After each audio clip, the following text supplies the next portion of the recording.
ශ්‍රී ලංකාව එහි ප්‍රමාණය අනුව සලකන විට ජෛව විවිධත්වයෙන් සහ වනජීවීන්ගෙන් පිරුණු දිවයිනකි. කඳුකර වලාකුළු වනාන්තරවල සිට නිවර්තන වැසි වනාන්තර සහ තෘණභූමි දක්වා අපගේ වනාන්තර පාරිසරික සමතුලිතතාවය පවත්වාගෙන යාම සඳහා මහඟු කාර්යභාරයක් ඉටු කරයි. ඒ බව ඔබ දැන සිටියත් පසුගිය වසර 50 ඇතුළත ශ්‍රී ලංකාවට තම රටේ වන වැස්මෙන් 50% පමණ අහිමි වී ඇති බව ඔබ නොදන්නවා විය හැකියි. අද වන විට මතභේදාත්මක චක්‍රලේඛය මගින් තව දුරටත් අපගේ වනාන්තර අවදානමට ලක් කර ඇත. ඔබ බොහෝ විට 2001 චක්‍රලේඛය ගැන අසා තිබීමට ඉඩ ඇත. නමුත් එය වර්තමානයේ ප්‍රවෘත්තියක් බවට පත්වීමට හේතුව තේරුම් ගැනීමට එය හඳුන්වා දීමට හේතුව ඔබ පළමුව දැනගත යුතුය. 2001 චක්‍රලේඛය නිකුත් කරනු ලබන්නේ 2001 වසරේ අගෝස්තු මාසයේදීය. Now, circular number 5 of 2001 is quite historic, handing over the management of the land previously managed by the divisional secretaries to be now managed, developed and protected by the Forest Conservation Department. මේ 2006 වසරේ මැයි මාසයේදී නිකුත් කෙරුණු 2/2006 චක්‍රලේඛය මගින් සංශෝධනය කෙරෙන අතර එමගින් මුඩු සහ වන වැස්මෙන් තොර ඉඩම් සංවර්ධන කටයුතු සඳහා මුදා හැරීමට ඉඩ සැලසුණි. මෙම චක්‍රලේඛ දෙක මගින් අනෙකුත් රජයේ වනාන්තරවලට ආරක්ෂාව සැලසුණි. මෙම වනාන්තරවලට වන සංරක්ෂණ ආඥා පනත මගින් කිසිදු නීතිමය ආරක්ෂාවක් ලැබී නැත. නිර්වචනය වෙනස් වුවත් එම වනාන්තර අනෙකුත් වනාන්තර දර්ශවලින් කිසි විටකත් වෙනස් නොවේ. 2020 වසරේ රජයේ වේගවත් ඉදිරි සැලසුම් අනුව කෘෂිකාර්මික කටයුතු පුළුල් කිරීම සඳහා අවශ්‍ය ඉඩම් හඳුනා ගැනීමට කටයුතු කරමින් සිටී.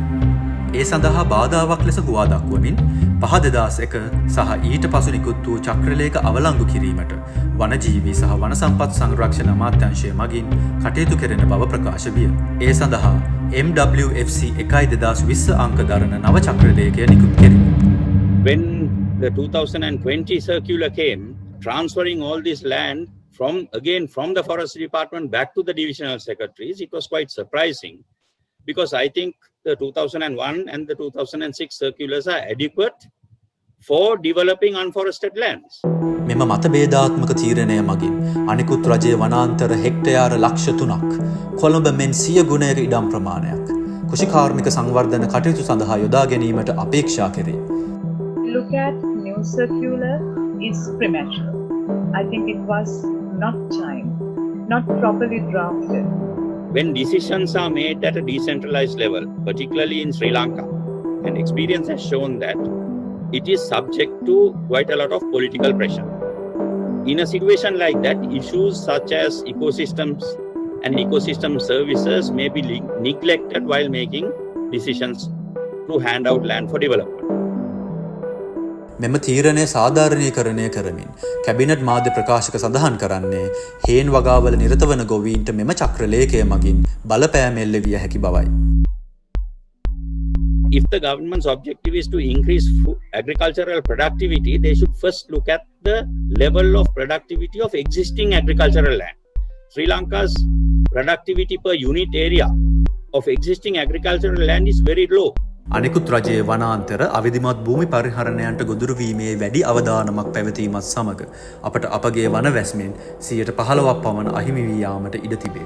Development of forested lands, as the 2020 circular seems to imply, is completely contrary to what the government's own development plan. The manifestos that are development plans, so the manifesto for the current president, which is called Vistas for Prosperity and Splendor, has committed to increase forest cover by 30%. While on the one side you are talking about increasing forest cover, on the other side you are destroying existing forest cover. So it doesn't really make sense.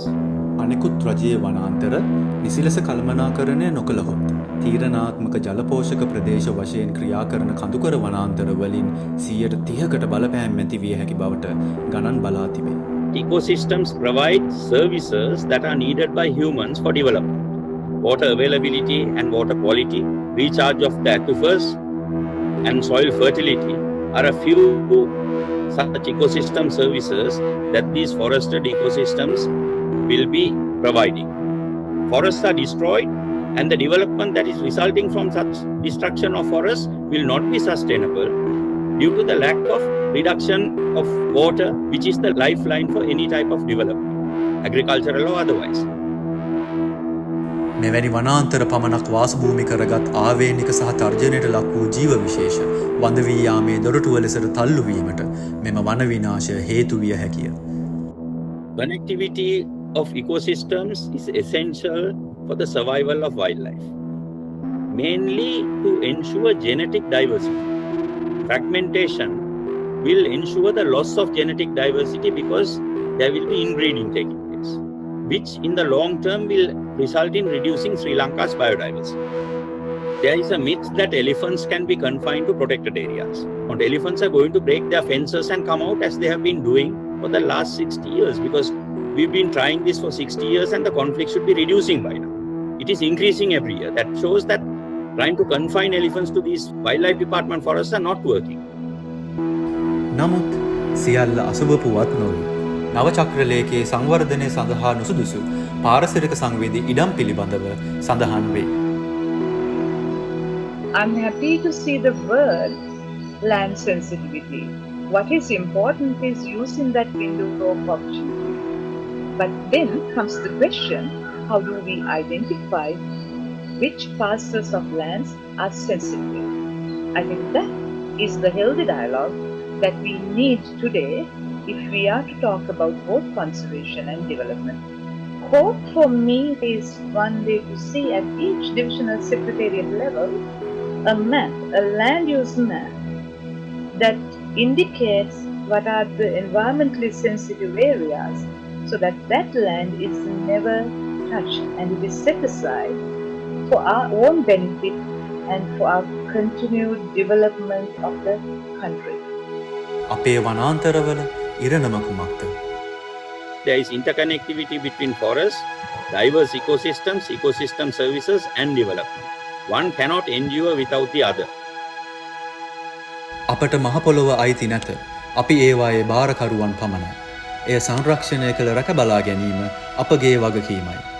ශ්‍රී ලංකාවේ අනාගත පරපුරටත් අපට මෙන්ම අපගේ වනාන්තරවල අසිරිය සහ ප්‍රතිලාභ අත්විඳීමට හැකි විය යුතුය. අපගේ වනාන්තර ආරක්ෂා කර ගැනීමට ඔබ ගන්නා පියවර කුමක්ද?